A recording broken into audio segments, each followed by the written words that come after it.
Hey, I'm Zach with Blue Moto, and today I'm reviewing the CF Moto Ibex 800 2024.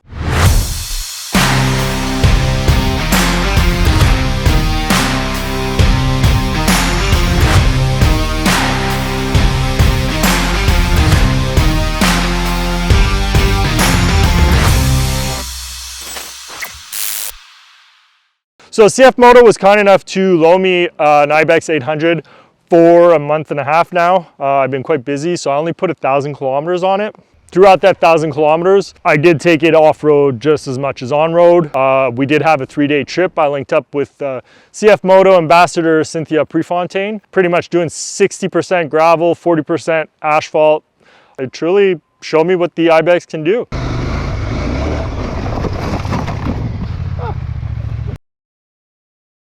If you're here for specs, I'll put a link in the bottom.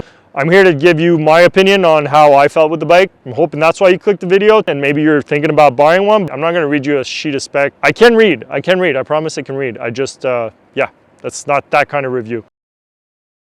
So let's get into it. Riding logging roads with the CF Moto Ibex 800, so much fun. Doing 80 down a logging road, no problem. I was hitting potholes intentionally, just stayed straight as an arrow, and suspension soaked it up great. Now on that, I'm about 165 pounds, so maybe a heavier ride, maybe you'd have to play around with it a little more, but overall for myself, it felt great going through potholes and off-roading. So far, the bike going downhill is super stable. You can definitely feel the weight of it going down. It'll be interesting to see in these next two tight switchbacks with some loose rock. It was really good in all-terrain plus. So here we got these tight corners coming up. It'll just take her easy. This one isn't too bad. It's not too loose. This is probably the tightest corner of the whole trail here. Kind of high risk too, but bike seems to do great. Yeah, that was a lot better than I thought. When we did do asphalt, we actually planned it where it was pretty twisty and windy, and we were able to just see how good they handle on-road as well. So this bike at 6,000 RPM, it has a jump in power. I don't know if it's an extra knob on the camshaft that kicks in at 6,000 RPM, but that power, when you go to pass vehicle and you know it'll go and you will pass that vehicle no problem. On logging roads, gravel roads, it's good to know it's there and to feel it out, because again, at 6,000, if you're on all-terrain plus, you will get wheel spin if you're riding it a little aggressive. So it's good to know it's there, but once you know it's there, it's a lot of fun. So this bike has a lot of modes. Has rain, sport. Sport is your standard mode. That's every time you turn on the bike, it reverts to sport mode. I believe if it's on rain, it'll revert to rain mode. If the bike is off, you can switch between rain and sport. You got to start it up to go into off-road and off-road plus and all-terrain plus. Those are the modes. What I found with it is off-road plus works great, especially if you're doing 80 on a logging road. It has that traction control still locked in, so you won't get surprised by it wanting to slide out on you or getting too much traction loss on the rear wheel where you're sliding around. So you still have good control. I do like all-terrain plus quite a bit. Obviously, I like the plus modes more because there's like no ABS, no traction control. So like you can have fun with the bike. You twist the throttle, nothing's engaging, nothing's stopping you from the rear wheel spinning. First gear does feel a little fast in all-terrain plus. It would be fun if it was a little lower down. It seems to hold RPM higher up, especially going downhill. The bike tends to want to pull you down the hill quite a bit. Like right now, I got the clutch in. Hold on, we're on flat. Just letting off the clutch, no gas, and see how it takes off. It's definitely giving more RPM, which is nice when you're going uphill because it just holds you, but going downhill, it's a little fast. I would highly recommend, if you're trying this bike, especially on a gravel road, like play around with the modes. Find what suits you best. Find what you like the most. That's what I did with it, and I highly recommend that. That's the way to do it. Super easy to use. On that, something that I found and Cynthia found as well, we didn't have headsets to communicate when we rode. It's super easy to set up. It's in the dash. Like if we had headsets, it wouldn't have been a problem. We just didn't have any. So when we're riding logging roads, you're stopping a lot and you're stopping to talk and make sure everyone's good. And then to talk, you shut the motor off, but you leave the dash on. Every time you shut the motor off, it would revert to sport mode. So I found it annoying that every time you'd have to go back once the bike was started and switch to the mode you actually wanted it in. The screen is unreal. It's not too much, it's not overwhelming, because some people I know, they don't like big screens because they find them distracting. This isn't distracting at all. It's actually super convenient. It's touchscreen as well, and it has CarPlay. Everything has CarPlay now, so everyone's used to it. So it's simple, it's not some different system. I'm used to using Google Maps, so I personally, I'm the one who planned the route since I live in Revelstoke. I put my waypoints in Google Maps and I plugged it in and the map was there. And we spent quite a bit of time with no service, or we'd wake up with no service. So you unplug the phone, you shut off the bike, you plug it back in, and the map was still there. Sometimes I'd have to play around a little bit, but the map was still there. So it was great having that. So I didn't need an aftermarket GPS. Now the bike does come with the built-in map. It's not uploaded, so I did not play with that. But yeah, it was great having that and always knowing our route and always knowing that the map was going to be there. The dash is great. Your heated handlebars, everything, all your options are just in there. You can use the buttons on the handlebars while you're riding. You just switch it around. I have been riding when it's been cold, and I have just been clicking through it. Click on the heated warmers, the heated seat, and it's too hot, you turn it down, shut it off. Lots of thought going into it and how it was designed, and they did a really good job on that. While we're on the dash and cluster, Cynthia had these little bar bags and we shoved them up in here. I would put my GoPro in there, extra batteries, SIM cards, whatever you need while you ride. We had phone mounts, so that were great. Even charging my GoPro, there's a USB port right there. There's a 12 volt on the other side. There's a nice little spot right here. They could have a little compartment where you could store your stuff, but I mean, bar bags work fine as well. The windshield's great. It's adjustable, it goes up and down 2-3 inches. Makes a world of difference. Now I was riding with my dirt bike helmet with goggles. When I started the ride, it was lowered. I would get a lot of wind. I cranked it up. The knobs turn the same direction, so you're not trying to figure out, and then you just put the windshield up, and just that 2-3 inches made a world of difference. Definitely the wind just cleared my visor. If I tried to stand up a little more, then I would get the wind, but it was just the perfect height. And then you go off-roading, you just whoop, crank it down, and off you go. It's great that it's adjustable the way it is. Now on that, it is plastic, so I would not recommend just taking a rag to it if you hit some mud, because you probably end up scratching it. Obviously, it's better than glass. You don't want that thing in glass breaking, but I would recommend being careful what you do wash it with, because yeah, once it's scratched, you'd be looking at buying another one. At first I was like, oh my, we're going back to cable clutch, but honestly it's not at all like old dirt bikes or old motorcycles where the cable clutch is actually hard to pull, because riding off-road like we did, going up mountains, some loose debris, I'm clutching and I have my finger on the clutch and my finger never got tired. Super easy to pull with one finger, so I was thoroughly impressed with the clutch. The lights, we rode at night. We screwed around in the Alpine. We took some photos with some northern lights, and we were lucky to have those when we were up there. So it was pretty dark and the lights are great. All LEDs, the flashers, the rear light, everything super bright. So great job on the lights overall. So this bike has a steering damper. Works great, because like never once did I get wobble or did the steering want to get away from me. Like I said, I was doing 80 down on logging roads, because that's pretty much the speed limit on a lot of them. And again, potholes, and you're barely holding on to the handlebars. You're not fighting it. It never wanted to wobble on me. Like overall, the way it's set from factory, it's perfect. You don't have issues turning it. It's not hard, and when you're going high speed, it holds great, so no issues with that. I really like the steering damper on this bike.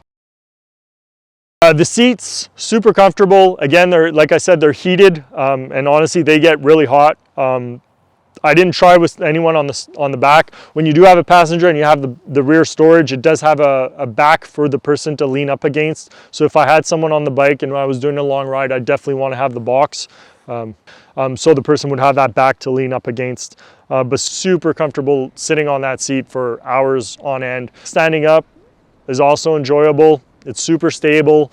And honestly, the handlebars where they're at for me, I'm about 6'1". I'm not hunched over.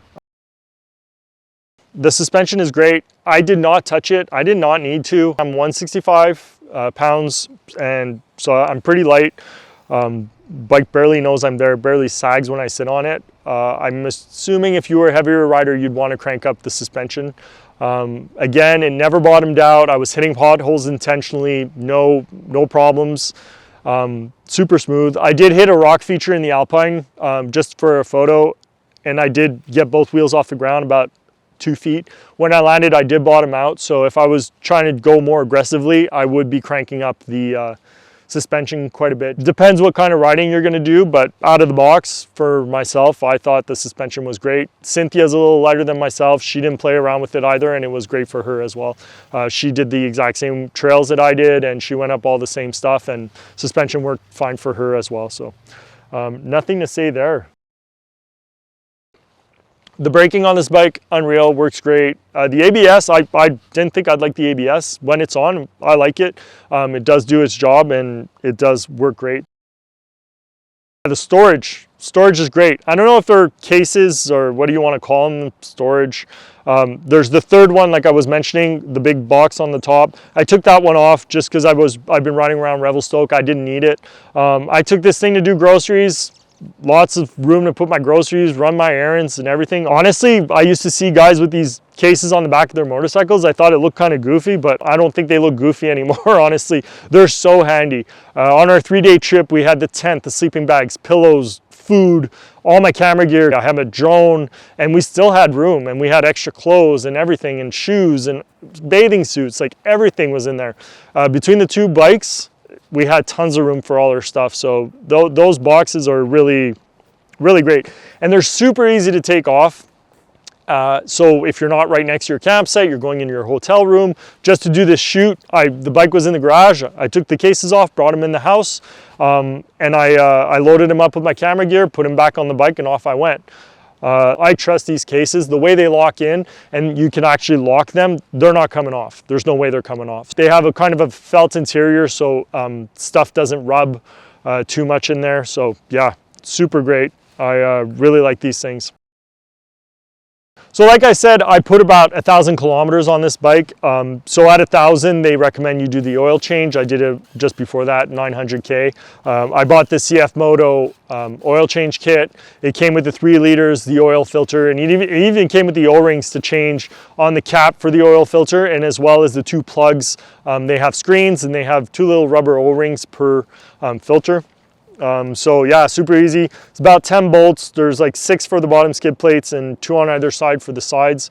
So the bike's leveled. You put it on the center stand in your garage, you're good to go. You pop all those off. The stand is not in the way. You slide the oil pan underneath. You pull the 2 plugs out.